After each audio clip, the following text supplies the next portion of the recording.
All right, let's dive into a really significant development. There was a recent high-level meeting between India and Afghanistan, and it's a pretty big deal for their relationship. We're going to break down exactly what was discussed because these new commitments signal a much deeper partnership between the two nations. You know, this quote from the Afghan foreign minister, Amir Khan Muttaqi, really just sets the tone for everything. It's not just diplomatic talk. It speaks to this long-standing friendship that's the real foundation for all of these new agreements. It's all about cooperation and mutual respect. So the whole point of this meeting wasn't about reinventing the wheel. It was really about taking an already historic partnership and making it stronger. Think of it as reinforcing the foundation while also drawing up the blueprints for some new additions. And they took this really practical, two-pronged approach, which is pretty smart. On one hand, you have India saying, hey, all those projects we already built, we're still committed to them. We'll help with maintenance and repairs. But on the other hand, they're also saying, we're ready to look to the future and tackle brand new priorities together.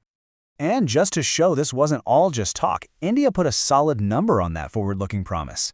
6. A commitment to 6 entirely new development projects. That's a very concrete sign of what's to come.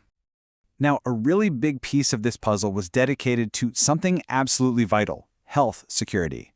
We're talking about tangible support that makes a real difference in the day-to-day well-being of people in Afghanistan.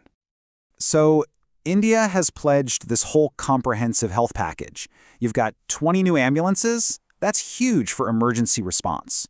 Then there's advanced diagnostic gear like MRI and CT scan machines for hospitals, plus critical vaccines for immunization programs and even essential medicines for treating cancer. It's a really well-rounded package. And here's the thing, this wasn't some abstract promise for the future.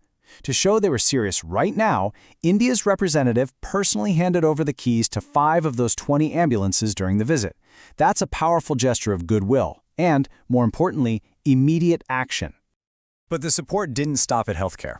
The discussions also went deeper, looking at some of the long-term social challenges.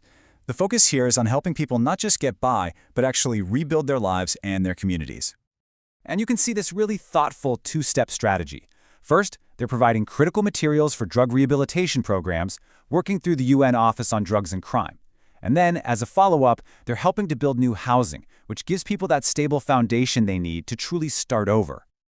Okay, the partnership also tackled some of those big strategic resources that are just essential for long-term stability. And in a country like Afghanistan, that means you have to talk about one of the most critical resources of all, water. What's so crucial here is that this isn't starting from scratch. They're building on a history of success. India and Afghanistan have already worked together on irrigation projects. So now, they're just taking that collaboration to the next level, focusing on how to sustainably manage water for the long haul.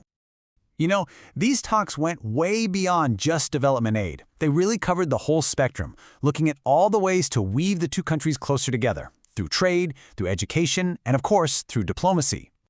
And these initiatives are all about connecting people. It's pretty straightforward, right? More flights between Kabul and New Delhi means more business and trade. More spots in Indian universities means incredible opportunities for Afghan students. And yeah, deepening support for the Afghan cricket team. That taps into a passion both countries share. They even made the visa process easier for students, business travel, and medical needs. And this is probably the single most powerful diplomatic signal from the entire meeting. India announced it's upgrading its mission in Kabul to a full-fledged embassy. That is a major, major step. It signals a much deeper, more formal level of engagement and a serious, long-term commitment to the relationship. So as we see this new chapter opening up, the real takeaway isn't just about one ambulance or one project. It's about asking what this stronger, deeper partnership really means, not just for India and Afghanistan, but for the stability and progress of the entire region. It definitely leaves us with a pretty compelling question about what comes next.